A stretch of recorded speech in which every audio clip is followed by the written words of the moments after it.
E aí, talvez você já tenha se perguntado isso. Quem é Deus ou quem Deus é? Se Deus existe, por que tem fome na África? Se Deus existe, cadê a minha fé? Se Deus existe, por que tem tanta maldade no mundo e por que pessoas morrem a cada segundo? Cara, eu não sei, mas a real é que Deus não apenas existe, Ele é e ponto final. Quem é Deus? É o chorar de uma criança quando acaba de nascer. É a fonte de água viva que nos deu para beber. É o pastor da ovelha perdida. São as marcas e feridas que um dia sentiu por você. Quem é Deus? É o rugir de um leão, é o voar da borboleta. Ele é o dono do tempo e também a própria ampulheta. É o escritor desse conto, é o descer para o encontro. É a palavra sem letra. Quem é Deus? É liberar o perdão, é o amor pelo amar. Deus não é religião, mas Ele quer nos religar. Deus é o carregador que carregou a dor por querer nos carregar. Quem é Deus? Somos a sua imagem e semelhança, ou seja, você o reflete no espelho. Ele é a cor do amor, igual o seu sangue vermelho. É a ponte e não o muro, é a luz para o seu escuro, é o motivo da sua mãe orar de noite de joelho. Quem é Deus? É o calma, já deu certo. É o filho, vai passar. É o hey, eu tô bem perto. É o você vai melhorar. É o ainda não é o fim. É só você olhar para mim. Viu? Relaxa. Pode chorar. Quem é Deus? É o ontem e o amanhã. É o início e o fim. É o alfa e o ômega. É o não e o sim. É o Salvador e a salvação. É o Criador e a criação.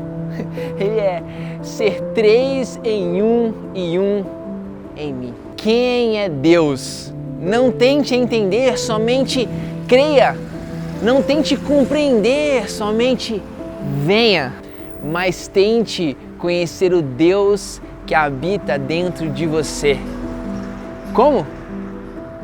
Jesus. Jesus é a senha. Boa noite, galera! Sejam muito bem-vindos a mais um culto da Central. Se você não sabe, nós somos o Movimento Jovem da Igreja Presbiteriana de Curitiba e é muito bom ter você com a gente hoje. Vocês estão vendo, né, que a gente está em um ambiente meio diferente, é porque esse é o nosso culto especial de Páscoa e é um prazer muito grande ter você aqui com a gente hoje. Eu queria falar para você não esquecer de seguir o nosso Insta, @central.curitiba, CTBA, porque todas as informações, todas as novidades a gente vai colocando lá.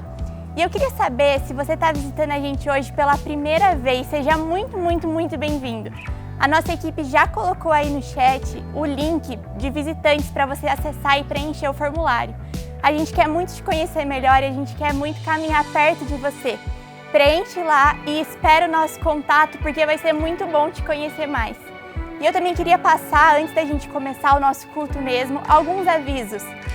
Nesse domingo agora de Páscoa, a nossa programação vai ser um pouco diferente. A gente não vai ter a nossa escola discípulos da EBD às 10 horas da manhã, porque a nossa igreja vai estar tendo um culto de Páscoa que vai ser, se não me engano, às 9 horas, mas fique atento que a gente vai colocar todas as informações no Insta da igreja e no Insta da Central e em todas as mídias sociais.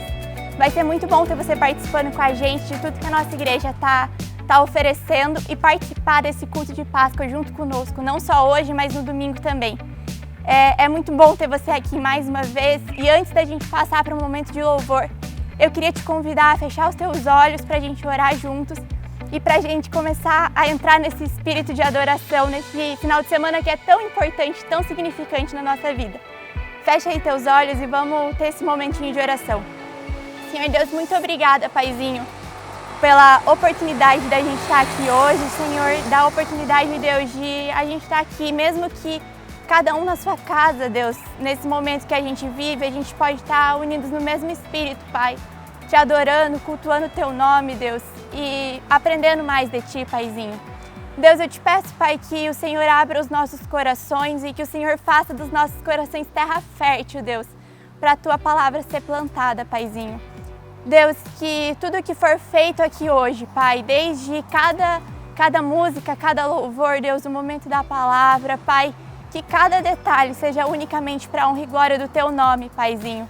Nós precisamos de Ti, Pai, e eu clamo, Deus, que o Senhor invada, Deus, e que a Tua presença invada, Pai, cada quarto, cada sala, Deus, e que cada um aqui possa sentir a Tua presença, Deus, porque eu tenho certeza, Pai, que o Senhor tem muito a falar aos nossos corações na noite de hoje, Senhor. Eu te entrego, Deus, cada momento desse culto, Paizinho, e te peço, Deus, que o Senhor enche os nossos corações com o Teu Espírito Santo, Pai, para que a gente possa ser mesmo discípulos que manifestem o Teu reino, Paizinho. Obrigada, Deus, mais uma vez pela oportunidade de estarmos aqui hoje, Deus. E te peço, Pai, que o Senhor continue conduzindo este culto, Paizinho, para a honra e glória do Teu nome. É o que eu te peço e te agradeço, Senhor, em nome de Jesus. Boa noite, você que está nos assistindo, você que está nos acompanhando, participando desse culto com a gente. É muito bom ter você aqui conosco, mesmo de longe. E esse é um culto especial, no qual nós nos lembramos daquilo que Jesus fez por nós na cruz, que foi um sacrifício, mas que nós podemos celebrar, nós podemos festejar, porque Ele nos deu vida nova. Então, já temos ouvido aqui muitas coisas a respeito desse dia, e nós queremos continuar com canções, para nos lembrar da importância do sangue de Jesus. Amém? Vamos cantar.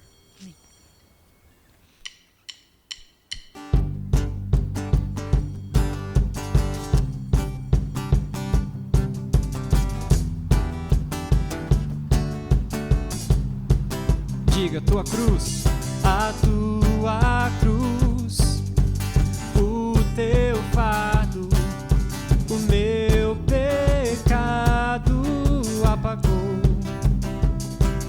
E hoje tudo novo se fez. Santidade é a minha adoração. A tua cruz, o teu fardo, o meu pecado apagou. E hoje tudo novo se fez. Santidade é a minha adoração. Cordeiro Santo, Cordeiro de Deus, amado da minha alma. Cordeiro Santo, Cordeiro de Deus, amado Salvador.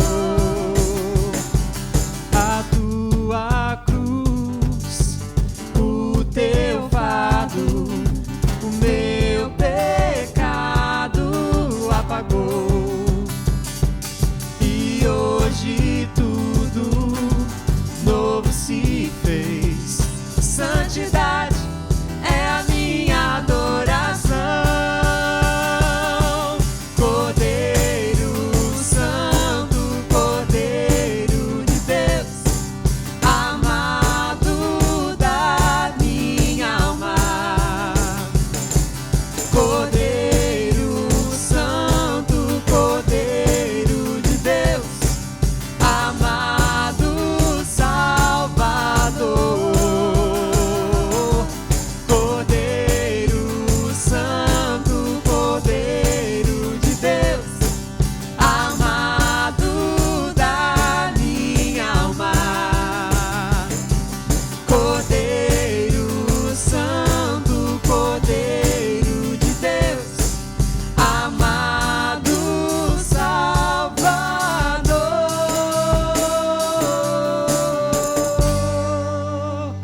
É isso que Ele é para nós, o nosso Salvador, e o único capaz de nos salvar, inclusive, o único capaz de transformar as nossas vidas, de nos dar uma esperança, uma vida eterna.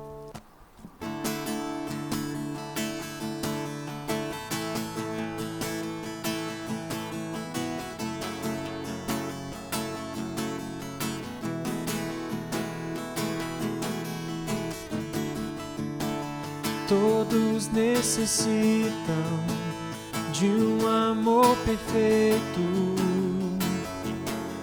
perdão e compaixão.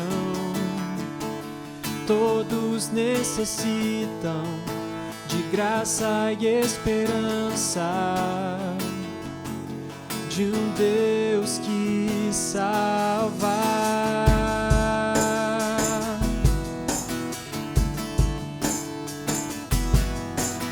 Cristo move as montanhas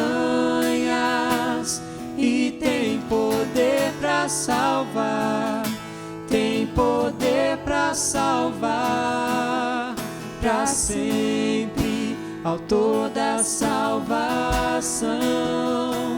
Jesus a morte venceu, sobre a morte venceu.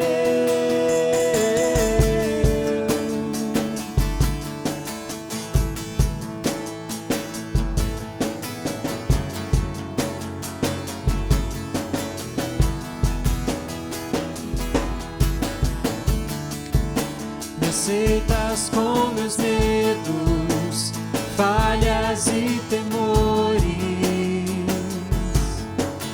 enche o meu viver, a minha vida entrego pra seguir teus passos,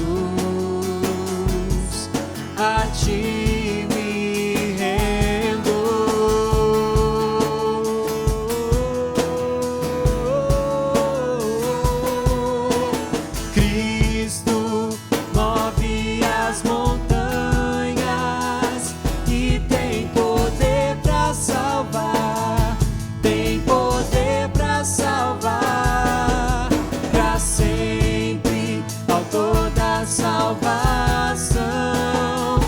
Jesus a morte venceu, sobre a morte venceu.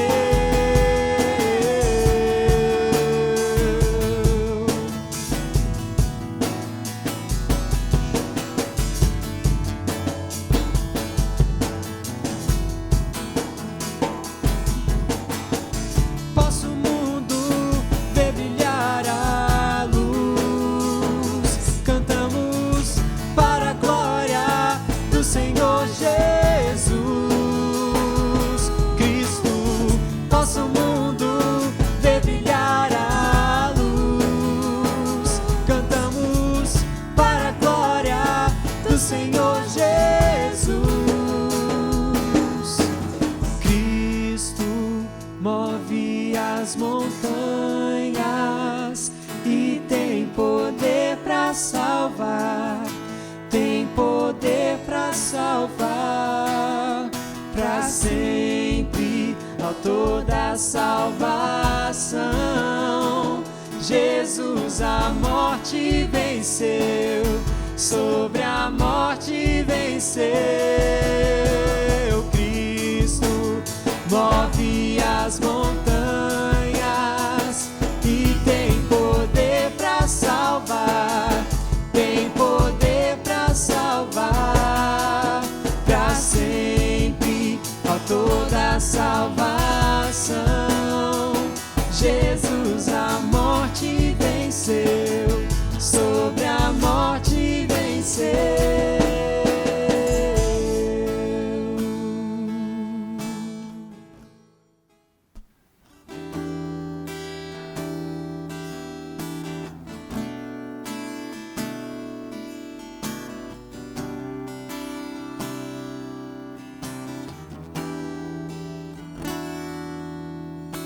Eu sei que foi pago um alto preço para que contigo eu fosse o meu irmão. Quando Jesus derramou sua vida, ele pensava em ti, ele pensava em mim, pensava em nós. Eu sei que foi pago um alto preço que contigo eu fosse o meu irmão. Quando Jesus derramou sua vida, Ele pensava em ti, Ele pensava em mim, pensava em nós, e nos via redimidos por seu sangue, lutando o bom combate do Senhor, lado a lado trabalhando, sua igreja edificando e rompendo as barreiras pelo amor. E na força do Espírito Santo nós proclamamos aqui que pagaremos o preço de sermos um só coração no Senhor. E por mais que as trevas militem e nos tentem separar, com nossos olhos em Cristo, unidos iremos andar. Eu sei que foi pago um alto preço para que contigo eu fosse o meu irmão. Quando Jesus derramou sua vida, Ele pensava em ti, Ele pensava em mim, pensava em nós, e nos via redimidos por seu sangue, lutando um bom combate do Senhor, lado a lado trabalhando, sua igreja edificando e rompendo as barreiras pelo amor.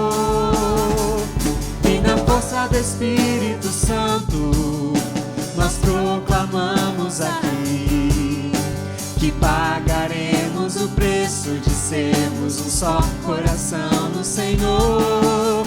E por mais que as trevas militem e nos tentem separar, com nossos olhos em Cristo, unidos iremos andar. E na força do Espírito Santo nós proclamamos aqui que pagaremos o preço de sermos um só coração no Senhor. E por mais que as trevas militem e nos tentem separar, com nossos olhos em Cristo, unidos iremos andar. Unidos iremos andar. Unidos iremos andar.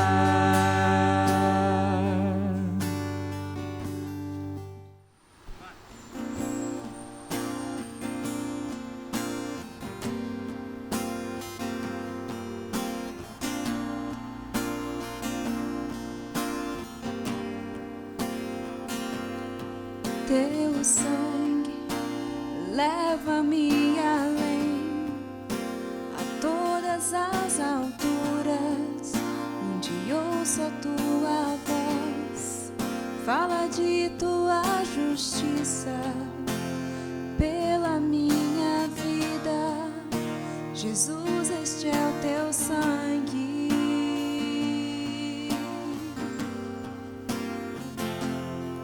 Tua cruz mostra a tua graça, fala do amor do Pai, que prepara para nós um caminho para Ele, onde posso me achegar somente pelo sangue.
as alturas, onde ouço a tua voz.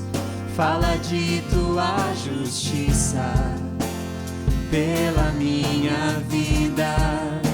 Jesus, este é o teu sangue.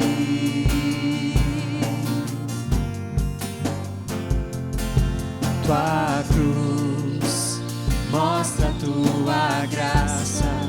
Fala do amor do Pai, que prepara para nós um caminho para Ele, onde posso me achegar somente pelo sangue.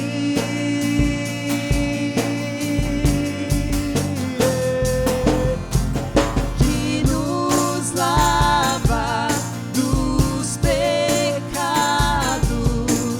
que nos traz restauração. Nada além do sangue, nada além do sangue de Jesus.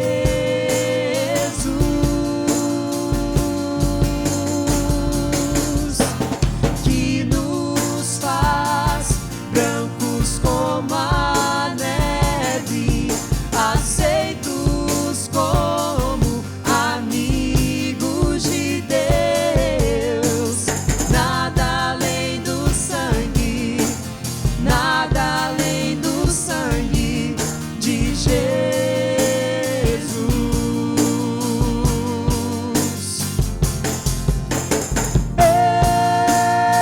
Eu sou livre, eu sou livre. Nada além do sangue, nada além do sangue de Jesus. Eu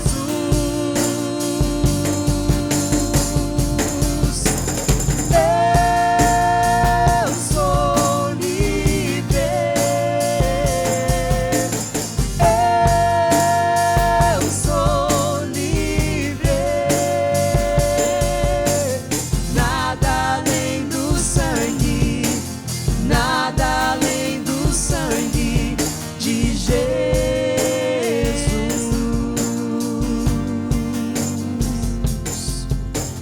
que nos lava dos pecados, que nos traz restauração. Nada além do sangue, nada além do sangue de Jesus.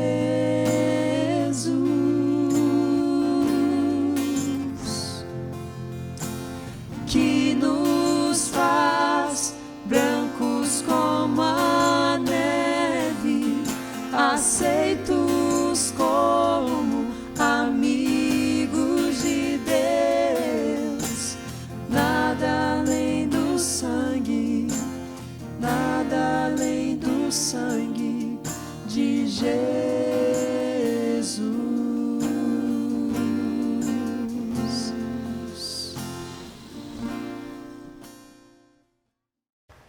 Carta de Tiago, capítulo 5, versículo 16, diz assim: Confessai, pois, os vossos pecados uns aos outros, e orai uns pelos outros, para serdes curados. Muito pode, por sua eficácia, a súplica do justo. Esse é o momento do nosso culto, queridos, em que a gente coloca o nosso coração diante de Deus, onde a gente se achega a Ele da forma como nós chegamos nesse sábado, mesmo, quem sabe, feridos pelas circunstâncias da semana, mesmo talvez desanimados por conta do pecado que assola a nossa vida, ou seja, qual for a situação, é o tempo da gente colocar o nosso coração diante de Deus. A gente abrir o nosso coração diante de Deus, depositar diante dEle as nossas angústias, confessar o nosso pecado diante dEle e depositar a nossa esperança e confiança nele. Porque como diz a palavra de Deus aqui em Tiago, a oração do justo e a oração uns pelos outros traz cura para o povo de Deus, para aquele que ora, porque muito pode, por sua eficácia, a súplica do justo. Então, ainda que você esteja na sua casa, ainda que você esteja com mais pessoas aí, acompanhando, prestando esse culto ao Senhor, tire esse momento para fazer a sua oração, para abrir o seu coração diante de Deus, para colocar diante dele a sua angústia, ou talvez a sua alegria, a sua esperança. Coloca o seu coração diante de Deus, vamos ter um tempo de oração e de contrição agora.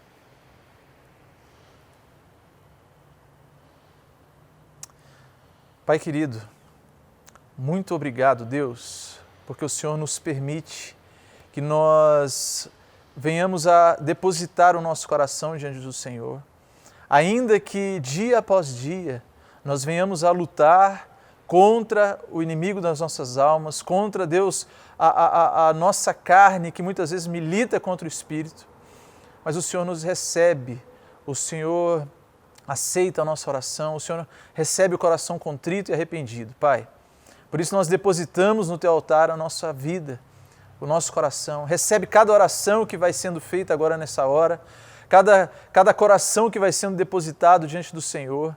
Que o Senhor receba, Deus, que o Senhor acalente, que o Senhor traga ânimo. Deus, o coração que está cético, o coração que está frio, que seja acalorado pelo Senhor.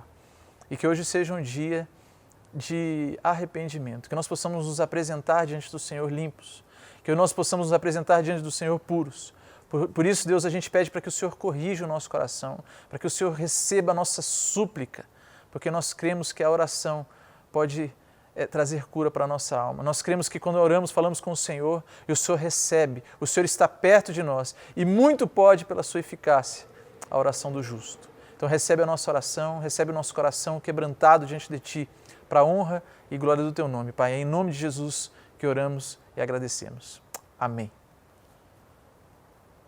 Boa noite, meus irmãos. É uma alegria, mais uma vez, podermos estar juntos aqui, ainda que de forma online, para cultuarmos ao nosso Deus.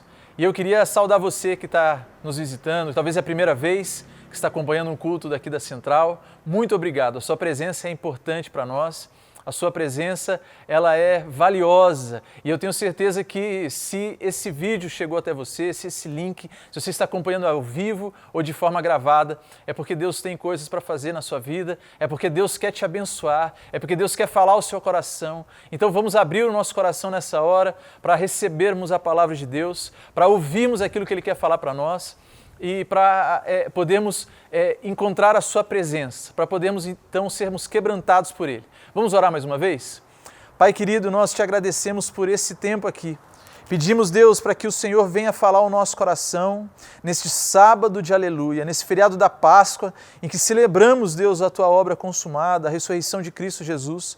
Clamamos para que o Senhor leve cativo a Tua presença, o nosso pensamento, a nossa atenção e o nosso coração, para que o Senhor fale conosco, para que o Senhor ministre sobre a nossa vida e para que o Senhor dispense sobre nós bênçãos sem medidas, Deus. Fala ao nosso coração com poder, com autoridade, com graça, para a honra e glória do Teu nome. Pai, tem misericórdia de mim. Usa, Deus, a minha vida aqui como instrumento nas Tuas mãos. Que não seja a palavra do homem, Deus, mas que seja a palavra poderosa do Teu Espírito Santo. Deus, para convencer do pecado, para converter o afligido, para suportar, para dar alívio, Deus, àquele que anda aflito.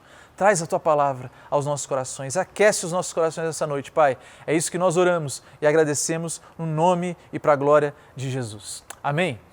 Queridos, para a gente meditar na palavra de Deus aqui essa noite, eu queria que nós lêssemos, nós estamos aqui no sábado de aleluia, né?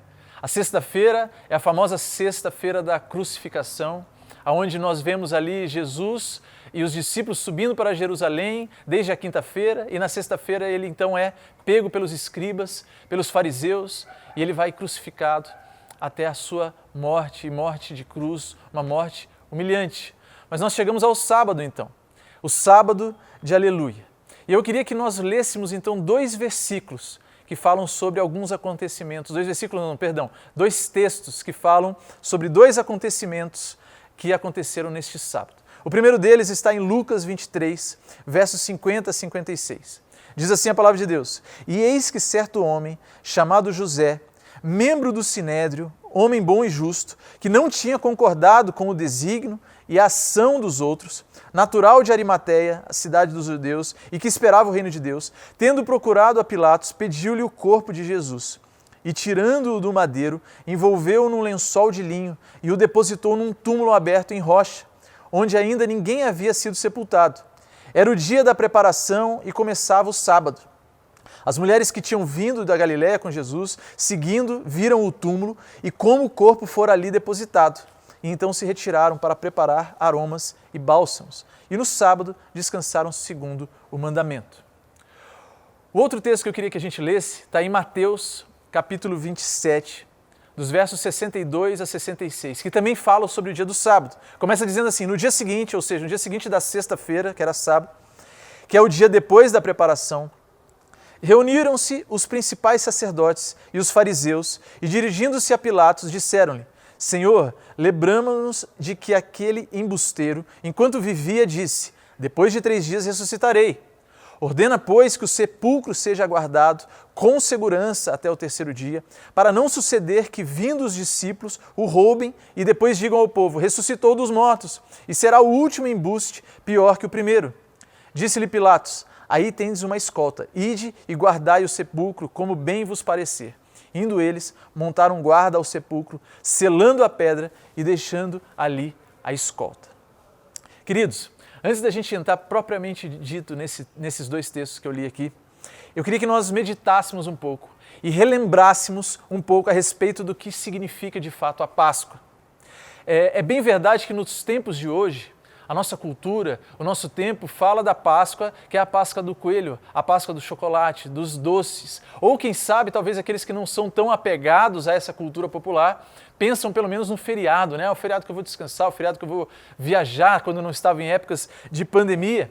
Mas bem na verdade, a palavra Páscoa, que no hebraico ela é Pessar, significa passagem.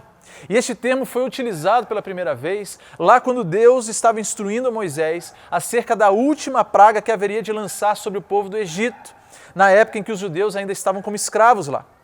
No capítulo 12 de Êxodo, vemos Deus instruindo Moisés que cada família tomasse um cordeiro macho de 1 ano aproximadamente, sem defeito, e preparasse esse cordeiro por 14 dias para então ser imolado no final de uma tarde, no entardecer. Passassem o sangue desse cordeiro morto nos umbrais das portas e comessem o cordeiro naquela noite. É interessante a gente notar que a carne ela precisava ser assada. Quando nós vamos lá para o Êxodo e vamos ler a instrução de Deus acerca como deveria ser preparado o cordeiro naquela noite lá no Egito, ele deveria ser assado e não cozido. Ele deveria estar acompanhado de ervas amargas e de pão sem fermento. A refeição ela deveria ser rápida durante a noite, pois seria a noite do Pessar de Deus, ou seja, da Páscoa do Senhor, da passagem do Senhor. Passagem do Senhor essa que seria sobre o Egito.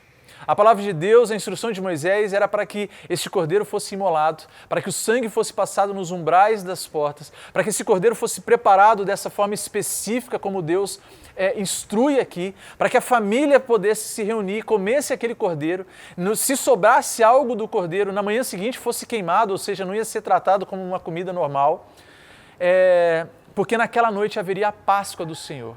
E a Páscoa do Senhor que a Bíblia está dizendo aqui é a passagem do anjo do Senhor, do anjo de Deus que passaria pelo Egito, e todas as casas que não tivessem aquele sangue na porta haveria de perder o seu primogênito. O primogênito seria morto. Meus irmãos, é impressionante de ver o tamanho da tipologia de Cristo no significado da Páscoa para o povo judeu. É impressionante como que cerca de 1400 anos antes de Cristo, Deus já apontava o que haveria de fazer na história com Jesus. Na verdade, se a gente parar para pensar, muito antes disso, Isaac, ao subir com Abraão no monte, sem saber que ele haveria de ser sacrificado, indaga ao seu pai: onde está o cordeiro? E essa pergunta que é feita por Isaac vem a resposta muitos anos depois, quando João Batista, a gente vê isso lá no início do Evangelho de João, ele diz: eis o Cordeiro de Deus, que tira o pecado do mundo. Mas naquele momento da libertação do Egito, voltando para Moisés, nós vemos que Deus aponta algumas clarezas a respeito do Messias. Notem que o cordeiro haveria de ser perfeito, sem mácula, sem mancha. Ele não poderia morrer quebrado, desossado ou cozido. O fato de não ser cozido era a fim de que o cordeiro se mantivesse inteiro. Os ossos não deveriam ser quebrados e nem pedaços de carne deveriam ser carregados para fora da casa. Haveria um cuidado ali. E a gente vê essa profecia, essa instrução, essa tipologia do cordeiro pascal lá no Egito, no povo judeu ainda escravo, quando nós lemos em João 19 acerca da crucificação de Jesus, como isso se cumpriu. João 19, 31 a 36 diz assim: então os judeus, para que no sábado não ficassem os corpos na cruz, visto como era a preparação, pois era grande o dia daquele sábado, rogaram a Pilatos que lhes se quebrassem as pernas. Ou seja, eles pediram para que quebrasse as pernas dos homens mortos na cruz, naquele dia que Jesus foi crucificado, e fossem tirados de lá. Os soldados foram e quebraram as pernas ao primeiro e ao outro que com Jesus tinham sido crucificados. Chegando-se, porém, a Jesus, como vissem que já estava morto, não lhe quebraram as pernas, mas um dos soldados lhe abriu o lado com uma lança e logo saiu sangue e água. Aquele que isto viu testificou, sendo verdadeiro o seu testemunho. E ele sabe que diz a verdade, para que também vós creais. E isto aconteceu para se cumprir a Escritura: nenhum dos seus ossos será quebrado. Jesus cumpre a Escritura. Jesus é este cordeiro pascal e é isso que Paulo vai falar lá em Coríntios depois, que Cristo é o nosso cordeiro pascal, que foi imolado em nosso favor. Queridos, nós não podemos perder de vista esse significado acerca da Páscoa. Nós precisamos lembrar que no que cabia a Cristo realizar, ou seja, toda a execução do plano de redenção que Deus havia em relação ao homem, de redimir o homem consigo mesmo, ou seja, de Cristo vir até a terra, de viver de modo digno ao Senhor, sem pecado, sem mácula, de entregar a sua vida, assumindo a responsabilidade e a pena pelo pecado de todos nós, foi consumada na sua cruz e na sua morte de cruz. Mas se Cristo não tivesse sido ressuscitado por Deus o Pai, nós poderíamos pensar que a obra não havia causado o efeito necessário. É a ressurreição de Jesus que evidencia a derrota da morte. É a ressurreição de Jesus que evidencia que Deus, o Supremo Juiz, verificou que a dívida pelo pecado da humanidade havia sido paga por alguém que não é pecador e que por isso não merecia a morte. E agora em Cristo e nos seus méritos nós temos a esperança da glória. Nós sabemos que a morte não pode prevalecer e que ela já foi derrotada na cruz. Portanto, queridos, nós esquecemos o significado real da Páscoa, nós sermos iludibriados talvez pela questão do feriado, do chocolate, do coelho, seja lá do que for, nos limitarmos aos doces, a qualquer coisa que seja. É como se estivéssemos cegos diante do maior motivo de alegria, de gozo e de consolação e paz que qualquer homem poderia provar e poderia receber na sua vida. Mas e quanto a este sábado, após a crucificação? Nós não podemos perder de vista o significado real da Páscoa. Mas como que foi este sábado? O que chamamos de sábado de aleluia, ou sábado santo, ou ainda a véspera da Páscoa? Eu penso que deveriam haver muitas expectativas, muitos sentimentos, um misto de sentimento entre aqueles que seguiam a Jesus, entre aqueles que viram Jesus pregando, entre aqueles que creram na promessa de Deus, entenderam Jesus como Messias. Como estava esse sábado? Qual foi o gosto deste sábado? Quantas expectativas deviam estar sendo sentidas e vividas nesse dia, não é mesmo? Que dia silencioso, talvez. Quantas emoções no coração e que diferença de tantos outros sábados anteriores, né? Os sábados anteriores com Jesus, tantos sábados que nós lemos nas Escrituras dos discípulos vivendo com Jesus que foram marcantes. Talvez em alguns sábados os discípulos provaram de grandes milagres. Viram alguns homens voltar a andar, viram cegos voltar a ver, endemoniados que foram libertos, muitas pessoas que foram curadas, muitas coisas que foram ensinadas em um sábado com Jesus. Mas e agora? O sábado após a crucificação.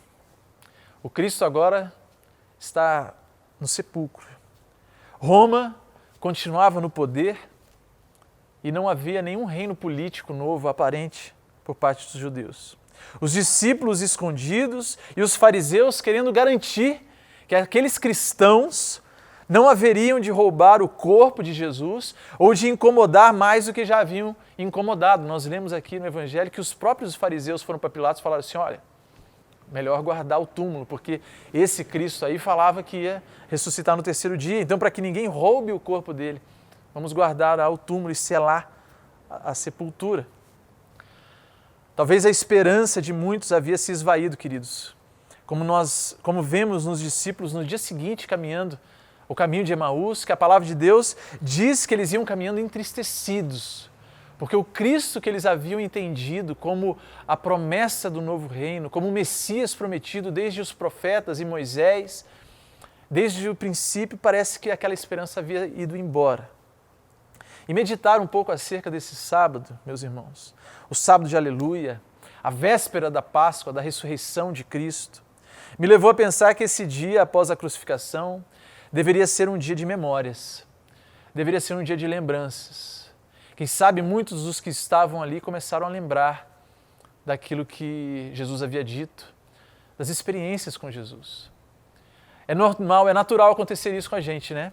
Quando uma pessoa muito próxima de nós parte, quando aquela pessoa que nós convivemos, de repente ela não está mais ali, é normal que a gente se pegue pensando, lembrando de momentos preciosos na presença dessa pessoa. E certamente esse sábado foi um dia assim, um dia de lembranças.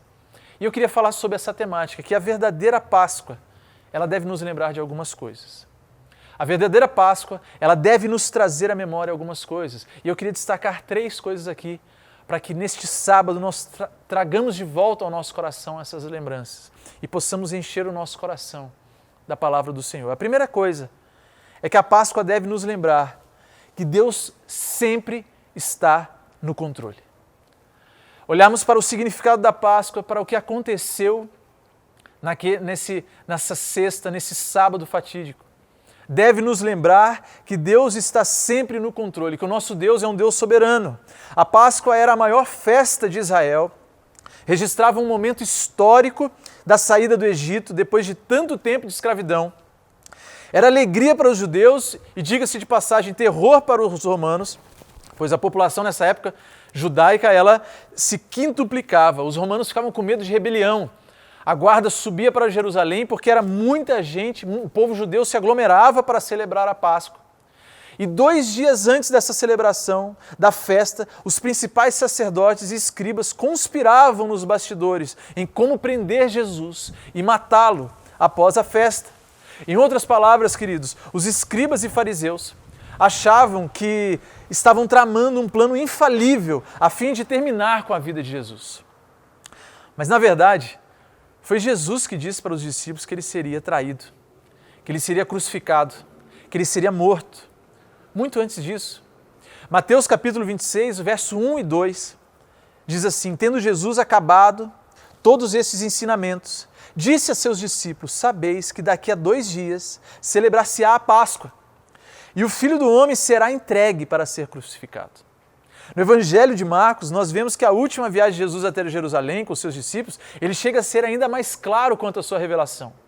A Bíblia vai nos contar isso, vai dizer que a viagem estava meio tensa, eles estavam a caminho de Jerusalém, Jesus caminhava um pouco à frente, o clima era tenso, Jesus normalmente caminhava junto com os discípulos começaram a se indagar o que está acontecendo, que clima diferente é esse. E lá em Marcos nós vemos que Jesus, ao ver isso, toma a parte aos 12 e passa a revelar as coisas que deveriam acontecer. E ele diz assim, eis que subimos para Jerusalém, e o Filho do Homem será entregue aos principais sacerdotes e aos escribas, condená-lo-ão à morte e o entregarão aos gentios. Hão de escarnecê-lo, cuspir nele, açoitá-lo e matá-lo, mas depois de 3 dias ressuscitará. Queridos, isso me ensina que quando os homens pensam que estão no controle, estão apenas cumprindo uma agenda que Deus já estabeleceu. Nós não podemos esquecer, queridos, e a Páscoa nos ajuda a lembrar disso, que Deus é quem está sempre no controle. Que o nosso Deus, Ele é soberano e Ele tem sim a sua vontade, a vontade dEle será realizada. É bem verdade que por vezes nas nossas vidas nós somos surpreendidos com as circunstâncias, com o curso que a nossa vida toma, com as dificuldades que passamos, coisas que nem imaginamos. Não é tão difícil nós pensarmos algo em comum, que todos nós fomos surpreendidos, né? Como essa crise na saúde que se desencadeou desde o final de 2019 lá na China e começou a vir para outros países até o ponto de virar uma pandemia. E até hoje nós estamos vivendo as consequências disso, passando por crises não só na saúde, né, mas principalmente na saúde, pessoas morrendo até hoje, crise econômica, crise política, crise social, crise emocional, lares sendo desfeitos. Nós somos sim surpreendidos pelas circunstâncias da vida. E eu me lembro, né, é engraçado, porque eu me lembro que no fim de 2019 as notícias começaram a acontecer a respeito do coronavírus na China. E a minha filha do meio, a Beatriz, ela via as notícias, ela ficava com medo. Pai, o coronavírus, o que é isso? Está acontecendo? Eu falava, não, filha, fica tranquila. Isso aí está muito distante de nós. Você está lá na China, né? Dificilmente vai chegar até aqui. E olha como nós estamos. Todas essas crises nos abalam porque nós desejamos nos sentir seguros. Nós desejamos entender, muitas vezes, no nosso egoísmo, que nós temos o controle da situação, ou que nós gostaríamos de ter o controle da situação, mas a Páscoa nos lembra que quem tem o controle é o nosso Deus. É comum nós procurarmos um lugar para morar, um relacionamento, um curso, uma carreira profissional, constituirmos família de forma a nos sentirmos seguros. A busca do homem sem Deus, de fato, é essa. O sonho americano, o descanso e o sentimento de que alcançamos uma vida segura, a segurança de alguma forma. Mas as Escrituras revelam que para Deus a segurança é algo sim importante, porém não dessa forma que as pessoas que não conhecem a Deus buscam, né? Todas as coisas relativas às quais buscamos para nos sentirmos seguros não tem a ver com o que a Bíblia nos ensina sobre o que é de fato estarmos seguros. Estarmos seguros é sabermos que o nosso Deus é soberano. O profeta Isaías, no capítulo 46, verso 9 e 10, ele diz assim: lembrai-vos das coisas passadas da antiguidade, que eu sou Deus e não há outro. Eu sou Deus e não há outro semelhante a mim. Que desde o princípio anuncio o que há de acontecer, e desde a antiguidade as coisas que ainda não sucederam. Que digo, o meu conselho permanecerá de pé e farei toda a minha vontade. O nosso Deus é um Deus providente, meus irmãos. É um Deus da providência. E isso significa que o poder total e onipresente de Deus, em que, por assim dizer, com a sua mão Ele sustenta e governa os céus, a terra, todas as criaturas, de modo que a erva e a grama, a chuva e a seca, os anos frutíferos e os anos estéreis, a carne, a bebida, a saúde, a enfermidade, as riquezas e a pobreza, e sim todas as outras coisas, não acontecem por acaso, mas pela sua mão paterna. O nosso Deus é um Deus soberano. E a Páscoa deve nos lembrar que Deus está sempre no controle. Deus está sempre. A providência de Deus controla até mesmo os detalhes, até mesmo aquilo que nós achamos talvez pequeno, insignificante. Nosso Deus, aquele que nós cremos, não é um Deus do deísmo, que crê que talvez até uma força cósmica criou tudo que existe, que criou o mundo que conhecemos, o universo que conhecemos, o microscópico e o macroscópico, mas deixou as leis naturais regerem as coisas. Não. O nosso Deus, ele é relacional, ele sustenta a sua criação com providência. A gente vê isso nos detalhes.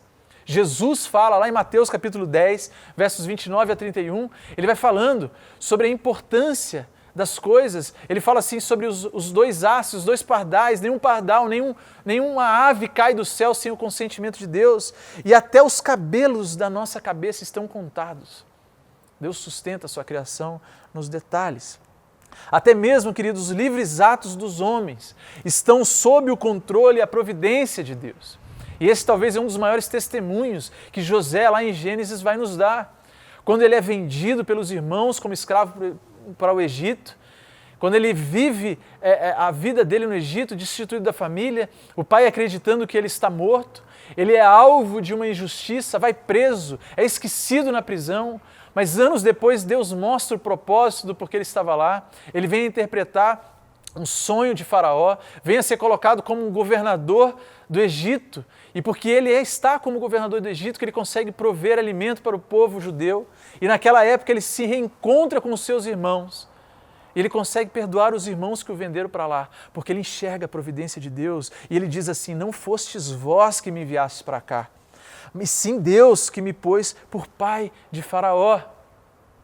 Olharmos, queridos, para o evento da Páscoa, olharmos, queridos, para que Jesus subiu para Jerusalém, sabendo que haveria de ser morto, e não apenas morto, mas humilhado, escarnecido.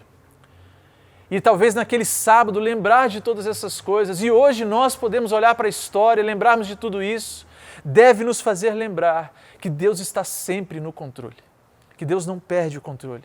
Deus está no controle da minha vida e Deus está também no controle da sua vida. E nós não podemos perder isso de vista em circunstância alguma. Ainda que pareça um dia silencioso, ainda que pareça uma época em que agora as coisas, o que há de acontecer? Que sentimento talvez de ficar sem chão que eles ficaram naquele sábado. Mas lembrar das promessas de Deus, lembrar que Deus é providente, nos ajuda a entender que o nosso Deus é um Deus sustentador e que Ele está no controle de todas as coisas, que Ele está no controle da nossa vida, nos mínimos detalhes, nos atos livres dos homens, até mesmo quando pecamos, queridos. Deus não perde a sua soberania, Deus não perde o seu controle. Não é porque você errou na sua vida, não é porque você tomou decisões erradas, não é porque você cometeu coisas que ofendem a santidade de Deus por algumas vezes na sua vida, que Deus desistiu de você, que Deus saiu do controle da sua vida, que agora você está além do alcance das mãos de Deus. Isso não é possível porque Deus está sempre no controle. E celebrar a Páscoa deve nos lembrar disso. Deus está no controle da minha e da sua vida. Sempre esteve e sempre estará. A segunda coisa que nós devemos lembrar e que a Páscoa nos lembra é que a Páscoa deve nos lembrar de termos esperança até nos dias mais cinzentos das nossas vidas. Olharmos para o evento da Páscoa deve nos fazer lembrar que nós precisamos alimentar esperança e termos esperança, ainda que os dias sejam cinzentos, nebulosos e debaixo de muita dificuldade. É muito comum, ao olharmos a história, nós notarmos tantas e tantas vezes que aparentemente todo e qualquer motivo para se manter a esperança se acabava. Quando nós vamos olhar para o relato bíblico, nós vemos os profetas por tantas vezes lamentando com Deus que o povo estava totalmente perdido. Parece que a fagulha de esperança havia se apagado. Os profetas por várias vezes eles falam como se eles não vissem o remanescente, o povo distante de Deus, e como difícil isso. Nós vemos também lá nos livros do Antigo Testamento Elias, logo após experimentar de um ato milagroso de Deus, quando ele enfrenta os profetas de Baal, ele acha que não havia saída para ele, porque ficaram querendo a cabeça dele, e ele pede a própria morte. Nós vemos também no Antigo Testamento o exílio babilônico, onde o povo hebreu foi levado cativo, amarrado pelas mãos, nus, sem vestes. Que situação humilhante! O povo de Deus olhando para si, um povo estranho os levando como escravos agora, amarrados, sem roupas, sem vestes, para uma terra estranha. A história bíblica nos mostra que naquele tempo eles perderam completamente a esperança do Messias, completamente a esperança de um Salvador da linha davídica. Tudo aquilo que os pais vinham falando, tudo aquilo que desde Moisés vinham se falando, na época do exílio se perdeu, se esvaiu, foi embora. E da mesma forma, neste sábado, após a crucificação de Jesus, após Jesus ter sido encerrado, e a Bíblia nos diz que as mulheres acompanharam ali, quando José de Arimateia arranjou um sepulcro para Jesus, como o corpo foi colocado, a pedra foi girada. Os escribas foram falar com Pilatos para que os guardas guardassem o sepulcro de Jesus, e a pedra foi selada, havia guarda para tudo quanto é lado. Quantos ali depositaram total e completa esperança em Jesus, e de repente o Cristo já não estava mais entre eles. Agora Cristo jazia o sepulcro, e como nós lemos no texto de Lucas, os discípulos e alguns daqueles que se converteram descansaram no sábado, porque era mandamento. Lucas 23, 56. Nós vemos mais tarde também que até o apóstolo Pedro, queridos, ele decide voltar a pescar e alguns foram com eles. Em outras palavras, depois de tantos sábados com Cristo, animados, vendo o reino de Deus se expandindo, vendo os milagres de Deus, aquilo que Jesus falava, aquilo que ele pregava, aquilo que ele vinha transformando, vendo Deus operar, crendo nas promessas, agora a falta de esperança é tão grande que eles voltaram às suas antigas rotinas. Eles acharam refúgio em voltar às suas velhas vidas, porque a esperança havia ido embora. Esqueceram-se das promessas de Jesus, entregaram-se à completa desesperança. Já não acreditavam mais que era possível crerem que algo iria mudar em todo aquele cenário. Jesus morreu, foi sepultado, nós vimos, acabou. A esperança acabou. E por mais inviável que fosse a situação, como nós lemos aqui no texto de Mateus 27, pois Pilatos ordena que o sepulcro seja guardado com a segurança durante 3 dias. Eles vão, montam a guarda, selam a pedra, deixam ali a escolta. Por mais inviável que se parecia do quadro mudar para algum lado, o maior do que a dificuldade de que o cenário fosse mudado é o nosso Deus que está no controle de tudo. Maior que qualquer dificuldade aparente são os propósitos e o poder do nosso Deus. Queridos, isso me faz pensar que tantas vezes nós somos fatalistas, céticos quanto a algumas situações da nossa vida. Quantas vezes nós olhamos para a nossa situação, olhamos para as coisas que nós passamos, perdemos a esperança, mesmo Deus tendo falado tantas vezes conosco, nós simplesmente venhamos a jogar por terra aquilo que é a palavra de Deus, aquilo que nós sabemos que é o amor de Deus por nós, e nos tornamos fatalistas, céticos e falamos, não tem mais o que fazer. Acabou a esperança, não tem mais para onde correr, não tem mais o que nós fazermos. Nós não acreditamos que algumas coisas possam mais ter jeito. Não acreditamos que Deus possa ter o melhor para nós quando perdemos alguém que amamos, ou quando perdemos o emprego que tanto gostaríamos de ter, ou a oportunidade que pensamos ser a única que vai aparecer na nossa vida, ou quando às vezes nós pecamos, negamos a Deus ou negamos a Cristo, como Pedro veio a fazer, e se sentiu envergonhado, chorou amargamente, se sentiu incapacitado para a obra e voltou à sua velha rotina. Quantas vezes nós fazemos isso? Pensamos ser indignos de tudo aquilo que sonhávamos em Cristo, tudo aquilo que sonhávamos em Deus. Quantas vezes que as coisas não acontecem como nós esperamos e por isso nós logo perdemos as esperanças e desistimos. Nós precisamos lembrar, e a Páscoa, celebrar a Páscoa, olhar para o evento da Páscoa, desde aquele no Êxodo, que o povo judaico trazia a tradição que apontava para Jesus, até olhar a concretização em Jesus, deve nos lembrar de termos esperança até nos dias mais cinzas das nossas vidas. Muitos dos discípulos haviam sido orientados por Jesus, já que ele haveria de ressuscitar. Jesus, só no Evangelho de Marcos, fala pelo menos por 3 vezes sobre o fato de que ele haveria de ressuscitar depois que ele morresse. Nós vemos que até os escribas lembraram disso porque foram falar com Pilatos. Mas muitos deles ainda criam apenas na glória do reino vindouro. Nós vemos que muitos deles ainda entendiam o Evangelho apenas uma parte. Nós vemos, como eu citei aqui, os discípulos no caminho para Emaús, eles só conheciam a glória do reino. E Jesus chama eles de nécios, de tardos de entendimento, fala assim, vocês só olharam para a glória. E começa a apresentar desde os escritos de Moisés, que compreende toda a Bíblia, porque a Gênesis é o Pentateuco, e depois ele fala dos profetas, ou seja, Jesus pegou todo o Antigo Testamento e foi explicando para os profetas, para os discípulos de Emaús, como o Cristo haveria de padecer, como ele haveria de pagar o preço. Nós vemos também num texto que eu falei aqui, Tiago e João, depois que Jesus está subindo para Jerusalém, naquela viagem que eu disse que o clima estava tenso, e Jesus junta os discípulos, explica o que haveria de acontecer, que haveria de ser morto, crucificado, traído, humilhado, cuspido, escarnecido. Depois dessa conversa de Jesus com os discípulos, Tiago e João se aproximam de Jesus e falam assim, Jesus, quando o Senhor colocar o reino aí, a gente quer sentar à sua direita e à sua esquerda. Eles queriam ser os maiores. Estavam com um pensamento distante. Os discípulos, depois da ressurreição, ainda vieram questionar Jesus disso. Lá em Atos nós vemos que os discípulos chegam para Jesus e falam, seria esse agora o tempo de consumar o reino de Israel?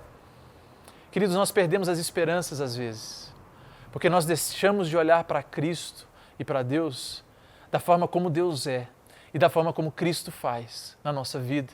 Nós perdemos as esperanças, porque privatizamos a nossa fé. Queremos que as coisas aconteçam do nosso jeito. E quando as coisas não acontecem da forma como nós esperamos, nós nos frustramos com Jesus. Nós perdemos as esperanças tantas vezes por não lembrarmos do que Deus já fez por nós. Por esquecermos de tudo como Deus trabalha na história, de como Ele age na nossa vida. E a Páscoa deve nos lembrar de termos esperança em Jesus, seja qual for a situação. Aquele sábado de lembranças para alguns era de expectativa frustradas, pois não haviam entendido que o Messias haveria de padecer, de sofrer. Esse sábado frustrou, aquela crucificação frustrou aqueles que não entenderam que o reino de Deus estava sendo inaugurado nos corações, e não de uma forma política, não de uma forma autoritária. Mas aquele sábado era de grande expectativa para aqueles que guardaram as palavras do Mestre, que no terceiro dia haveria de ressuscitar. Você tem guardado as palavras de Jesus no seu coração? Você tem guardado aquilo que Deus tem feito na sua vida? Ou será que nós temos privatizado a nossa fé ao ponto de não sermos mansos, como Jesus vem ensinar nas bem-aventuranças, e de crermos que a vontade de Deus é sempre a melhor? Porque se nós não formos assim, querido, certamente nos dias cinzas da nossa vida, nós vamos perder as esperanças. Porque Deus não estará agindo conforme a gente espera. Os zelotes naquela época, Judas Iscariotes, tantos discípulos, algumas pessoas que esperavam que Jesus ia implementar um reino político, de repente estavam num sábado, depois da crucificação, e Jesus morto e selado numa sepultura. A vantagem, queridos, de nós sabermos que podemos crer que o nosso Deus é um Deus que sustenta todas as coisas, é para que nós tenhamos paciência na adversidade, é para que nós tenhamos gratidão na prosperidade e para que em todas as coisas que nos sobrevenham, nós possamos depositar em nosso Deus e Pai fiel a nossa firme confiança de que nada nos separará do seu amor, visto que todas as criaturas estão de tal maneira em suas mãos que sem a vontade divina elas não podem nem mesmo se mexer. A Páscoa deve nos lembrar de termos esperança até nos dias mais cinzas da nossa vida. Em terceiro e último lugar, queridos, para nós caminharmos para o final, a Páscoa ela deve nos lembrar, recapitulando, em primeiro lugar, a Páscoa deve nos lembrar que Deus está sempre no controle. A Páscoa deve sempre nos lembrar de termos esperança até nos dias mais cinzas da nossa vida. E em terceiro e último lugar, a Páscoa deve nos lembrar do amor de Cristo por nós e do dever que agora nós temos como igreja. A Páscoa deve nos lembrar o tamanho do amor que Cristo teve por nós, de Deus o Pai, e também nos lembrar da missão, do dever que agora nós temos como igreja. A Páscoa deve nos lembrar do tamanho desse amor de Deus por nós e do tamanho da responsabilidade da missão que nós fomos comissionados em Cristo Jesus. No relato lá em Mateus 28, na sequência da crucificação e da ressurreição, nós vemos que Jesus, após ser visto pelas mulheres que constantemente estavam junto dele na crucificação e agora também em seu sepultamento, e diga-se de passagem, foram as primeiras pessoas a ver o Cristo ressurreto, Jesus ordena para elas para que os discípulos o encontrassem na Galileia. E quando Jesus o encontra com os discípulos na Galileia, nós vemos os famosos versículos 18 e 20 de Mateus 28, que Jesus diz assim aos discípulos: toda a autoridade me foi dada no céu e na terra. Ide, portanto, fazei discípulos de todas as nações, batizando-os em nome do Pai, e do Filho e do Espírito Santo, ensinando-os a guardar todas as coisas que vos tenho ordenado, e eis que estou convosco todos os dias, até a consumação dos séculos. Queridos, o plano maravilhoso de Deus por nós realmente nos constrange, não é verdade? Eu fico pensando naqueles que talvez tenham arrazoado em seus corações que não tinha dado certo o plano de Deus. Aqueles que talvez durante aquele sábado, aquela sexta, começaram a pensar que Jesus podia ter feito diferente, que Jesus poderia ter agido diferente, por que a gente tinha que subir aqui na Páscoa para Jesus acabar morrendo? Que plano foi esse? Parece que não deu certo. Eles agora contemplam Jesus ressurreto e cumprindo a promessa e falando que estará com a igreja até a consumação dos séculos. Aqueles que talvez não drasticamente como Judas, mas se frustraram com Jesus, agora vendo Ele em glória, ressurreto, com a obra da redenção consumada. Que tamanho amor deste Deus por nós, que mesmo incrédulos tantas vezes, corre ao nosso encontro, como aquele pai da parábola que Jesus conta, que ao ver o filho vindo distante, tão sujo pelas circunstâncias da vida, um filho que desejou o pai morto, porque pediu a herança dele ainda vivo, um filho que estava cobiçando a ração de porcos, que naquele tempo para o povo judeu simplesmente criar porcos era uma função amaldiçoada.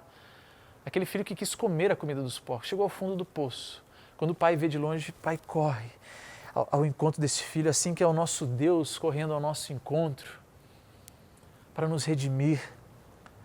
Ele não poupa o seu próprio filho, mas antes entregou o seu filho no nosso lugar para morrer uma morte de cruz e o trouxe de volta da morte, rompendo com os grilhões da morte para que nós fôssemos consolados e pudéssemos crer que nós temos comunhão de novo com esse Deus, não pelos nossos méritos, mas por causa de Jesus. As palavras de Jesus agora começam a fazer mais sentido para aqueles discípulos, nos ouvidos dos discípulos.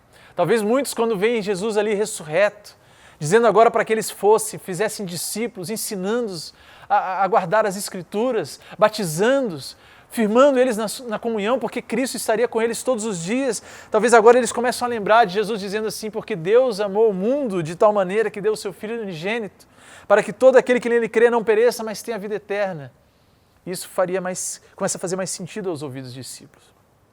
E agora, reunidos na Galileia, para o que alguns acreditam que ali não eram só os discípulos. A gente lê na Bíblia, né? Os discípulos se reuniram ali, Jesus falou com eles na Galileia. Os historiadores dizem que aproximadamente 500 pessoas, mais que 500 pessoas estavam nessa fala de Jesus. E nesse momento Jesus comissiona a igreja. Jesus fala que agora a missão da igreja é essa, é falar desse amor, é lembrar ao mundo dessa Páscoa, é falar dessa obra que Jesus fez. E tem alguns elementos que eu queria de forma rápida destacar para nós encerrarmos nessa fala de Jesus. A primeira delas é a autoridade do Cristo. O evangelista Mateus, durante todo o seu evangelho, ele destaca a autoridade de Jesus. A gente vê no evangelho de Mateus a autoridade de Jesus nos seus ensinamentos, quando Jesus fala no Sermão do Monte. Quando ele encerra, Mateus destaca que com autoridade ele fala. Nas curas nós vemos isso, no perdão de pecados, sobre Satanás, quando ele delega autoridade aos discípulos. E agora no final nós vemos que Jesus fala com toda a autoridade lhe foi dada. Queridos, uma vez que Cristo tem toda a autoridade, nós devemos obedecê-lo sem medo. Nós devemos seguir os passos do Mestre sem receio. Não importa por onde Ele nos conduza, nem as circunstâncias que a gente venha enfrentar, Jesus está no controle e Ele tem toda a autoridade. Dessa forma, a igreja primitiva em Atos se movia e operava. Eles buscavam, esperavam e contavam com o poder de Deus, com a operação de Deus, com o direcionamento de Deus. E nós devemos lembrar disso. A Páscoa nos lembra da missão da igreja sob a autoridade de Jesus. Um segundo elemento que está na fala dele é a atividade. Que, na verdade, quando nós lemos isso, a gente fala da grande comissão, mas a fala do Cristo ressurreto nos lembra que o imperativo da missão não é o ide. Ali é um gerúndio, na verdade. Enquanto vocês vão, enquanto a igreja avança, indo, façam discípulos. O imperativo é de fazer discípulos. E eu entendo e aprendo aqui que não importa onde nós estivermos, não importa a circunstância em nossas vidas, nós somos lembrados na obra consumada de Jesus, somos lembrados na Páscoa de que o nosso chamado é para evidenciarmos o Evangelho. É para pregarmos o Evangelho, as boas novas de Cristo e testemunharmos a Jesus por onde quer que nós estejamos. O cristianismo é missionário. Jesus foi enviado por Deus para viver aqui conosco, para nos reconciliar com o Pai, porque o cristão ele tem que ser missionário. Nós somos agraciados por Deus como chamado a nos comprometermos, a nos tornarmos discípulos de fato, não só de crermos em Cristo, mas de permanecermos na comunhão e de ensinarmos dentro da comunhão. E o terceiro elemento dessa fala de Jesus, que é sobre a missão da igreja, é sobre a capacidade. Jesus fala assim, eis que estou convosco até a consumação dos séculos, todos os dias. Não é verdade que Jesus está presente comigo ou com você apenas na comunhão. Claro que Deus reserva algumas bênçãos para as nossas vidas como igreja quando nós estamos em comunhão. Tem coisas que Deus deseja operar na vida da igreja em comunhão. Mas tem coisas que Jesus opera na nossa vida, seja onde nós estivermos. Jesus promete aqui para nós e para os seus discípulos e para toda a igreja que Ele está conosco a todos os dias até a consumação. Jesus prometeu e cumpre a sua promessa de estar até o fim na missão conosco. Paulo, quando ele estava plantando a igreja em Corinto, ele foi até a cidade, ele ganhou pessoas para Cristo, ele batizou, ensinou a palavra e quando a situação se complicou, Paulo recebe uma visita especial do Senhor. Atos capítulo 18, 9 e 10, diz assim: teve Paulo durante a noite uma visão em que o Senhor lhe disse: não temas, pelo contrário, fala e não te cales, porque eu estou contigo. Jesus está conosco e precisamos permanecer fiéis e obedientes. A Páscoa nos lembra, queridos, deste dever que nos cabe e nos lembra que Jesus é fiel e presente em nossas vidas. E por fim, para nós encerrarmos, eu queria apenas lembrar uma história com vocês. Queria que lembrássemos uma história que está no capítulo 15 de Gênesis.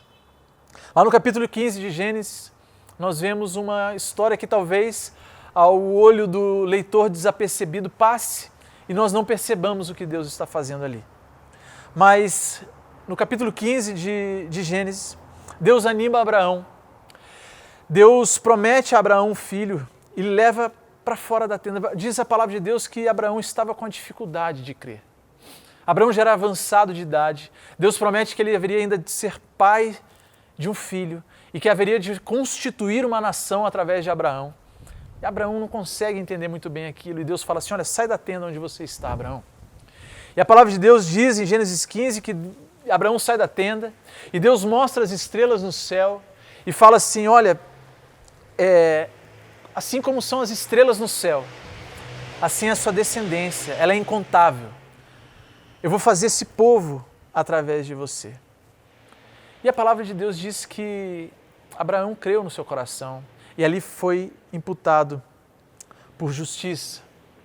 Mas ainda assim, quando Deus continua o diálogo com Abraão, Abraão começa a questionar ele ainda de algumas coisas. Como ele haveria de saber o tempo certo das coisas, como ele haveria de entender como aconteceria as coisas. E aí é interessante porque Deus não responde a esse questionamento de Abraão. De repente Deus começa a instruir Abraão de algo que para nós aqui hoje seria estranho. Ele começa a instruir Abraão para que pegue alguns animais, corte pelo meio os animais e disponha as metades, uma de frente para a outra. E ali Abraão faz isso, derrama o sangue daqueles animais, corta, abre. Abraão estava questionando Deus sobre não crer direito naquilo que Deus estava falando, sobre não entender como que seria o tempo disso acontecer, e de repente Deus começa a falar isso. Mas quando nós vamos estudar, queridos, nós vamos ver que Deus instrui a Abraão de uma forma mais enfática. Aquilo que Abraão está preparando ali é um tipo de contrato que era usado no Oriente Próximo, que era bem comum quando algum senhor queria fazer um contrato com algum vassalo, com alguém que estava submetido ao seu senhorio, alguém que teria menos poder do que ele, por assim dizer. E a cultura no Oriente Próximo era que eles serravam ao meio alguns animais, abriam pela metade e ali eles cortavam a aliança. Os dois que estavam assinando o contrato acerca de algo, eles passavam no meio daqueles animais, como se dizendo assim: se algum de nós não cumprirmos esse contrato, esse pacto que nós estamos feito aqui, que nós sejamos mortos como esses animais estão mortos. E Deus, ao invés de responder a Abraão, ele manda Abraão fazer isso. E a palavra de Deus diz que quando entra densa noite, Abraão cai no sono e vem como um fogo consumidor e atravessa sozinho o meio dos animais. Versículo 17 e 18 de Gênesis 15 diz isso. Deus corta a aliança sozinho, assumindo toda a responsabilidade por cumprir a promessa até o final e levar sobre si todas as maldições no caso da sua quebra. O que Deus está fazendo naquele evento ali com Abraão é assim: Abraão, vamos selar um pacto, você vai ser o pai de uma nação, vou constituir um povo, sou eu que vou fazer isso, sou eu que vou redimir o homem, sou eu que vou salvar este povo. E Abraão, meio incrédulo, ele fala assim: eu vou assinar um contrato. Ele faz tudo, mas Abraão não tem condições de cortar a aliança. E Deus corta aquela aliança, numa simbologia assim: eu vou até a morte. É quase paradoxal pensar no que Deus está fazendo aqui, porque Ele está dizendo assim: se eu não cumprir isso, que eu morra. E na verdade Deus manda o seu próprio Filho para morrer no nosso lugar, para cumprir a promessa. Porque o nosso Deus é um Deus maravilhoso, é um Deus poderoso, é um Deus que cumpre a sua promessa, é um Deus que sela a sua promessa, que nos salva. O nosso Deus que é eterno, soberano e relacional, Ele fez tudo já por mim e por você. Ele acalmou a pior das tempestades, Ele acalmou a condenação eterna que nós teríamos e Ele cerra essa aliança sozinho. Ele nos salva mesmo na nossa incapacidade, queridos. Ele nos redime mesmo na nossa pecaminosidade, na nossa pequenez, na sujeira pelo pecado. mesmo perdidos, incapacitados de chegarmos até Deus, o próprio Deus faz isso, cumpre a sua promessa. Que essa Páscoa seja um tempo repleto de lembranças para mim e para você, meus irmãos. Que as memórias de Cristo na minha e na sua vida sejam vivas. Que você inicialmente se lembre do tamanho do amor de Deus por você. Que você se lembre que Deus está sempre no controle da sua vida, sempre soberano, providente nos detalhes, sob os atos livres que você tem e até mesmo quando você erra e quando você peca. Deus está no controle, que essa Páscoa nos lembre disso. Que tudo que Cristo fez, tudo que Deus faz por nós, nos lembre disso. Que nós nos lembremos também que devemos ter esperança todos os dias, sabendo que Deus nos sustenta pela sua providência e que isso lhe dê paciência na adversidade, que isso lhe dê calma quando você estiver passando por momentos aflitos, momentos de dificuldade, e que isso enche o seu coração quando você passar por tempos de prosperidade, lembrando que isso é providência de Deus, que isso é cuidado de Deus. E também que nós nos lembremos nessa Páscoa que agora nós somos comissionados por esse amor de Jesus.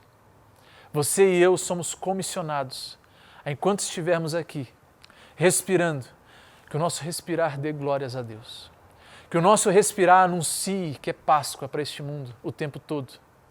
Não anuncie a Páscoa do coelho, do chocolate. Pode comer o chocolate, pode comprar o chocolate. Mas que o nosso respirar, a nossa vida, anuncie algo muito mais profundo, que Deus nos amou de tal maneira que não poupou o seu Filho, mas que mandou Ele morrer no meu e no seu lugar, para que nós pudéssemos ter acesso a Ele, para que a morte fosse vencida e que nós pudéssemos ser consolados por pertencermos a Jesus na vida e na morte, de corpo e alma. Por isso, até o último dia das nossas vidas, quando esse dia chegar, nós possamos ter descanso e paz no Senhor, porque Ele já fez o mais difícil. Que Deus te abençoe nessa Páscoa, que nós celebremos com todo o ânimo no nosso coração, trazendo à memória tudo isso que Deus fez por nós e que Ele continua no controle das nossas vidas. Vamos orar? Pai de amor e de misericórdia, muito obrigado por tudo que o Senhor fez, por tudo que o Senhor tem feito e por tudo que o Senhor fará. Obrigado, Deus, porque o Senhor é um Deus providente e isso enche o nosso coração. Como é bom nós sabermos, Deus, que nada foge ao teu controle. Como é bom nós sabermos, Deus, que quando os escribas planejavam destruir com Jesus, finalizar com Jesus, terminar com Jesus, eles estavam apenas cumprindo os teus propósitos, fazendo aquilo que estava na tua agenda. Como é bom saber que o Senhor é providente em todas as épocas, em todas as eras, em todos os momentos. Nós vemos Jonas sendo lançado ao barco, mas a palavra já diz que o Senhor já preparava um peixe. Nós vemos, Deus, as dificuldades vindo, mas nós sabemos que o Senhor já prepara o consolo, o sustento e a força para atravessá-las, Deus.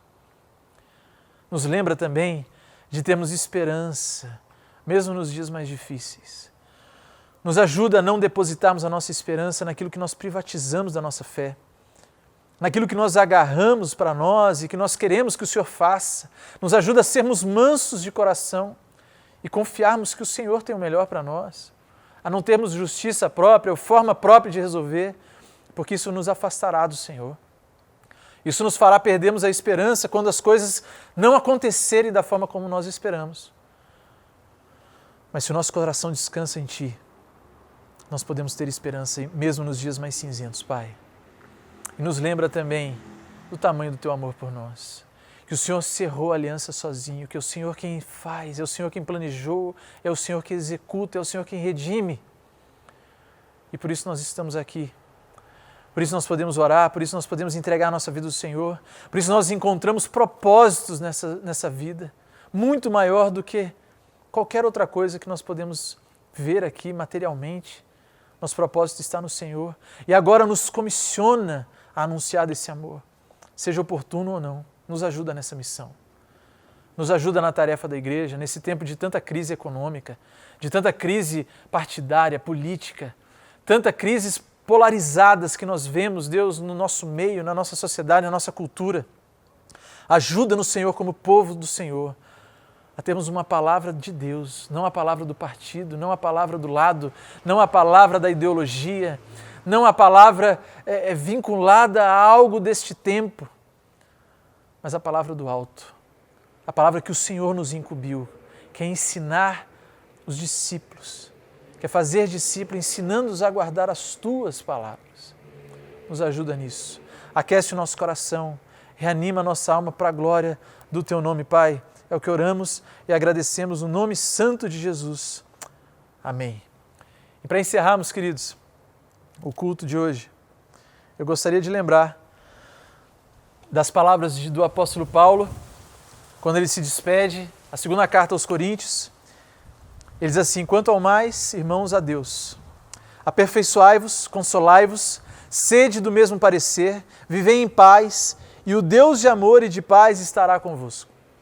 Saudai-vos uns aos outros com ósculo santo, todos os santos vos saúdam.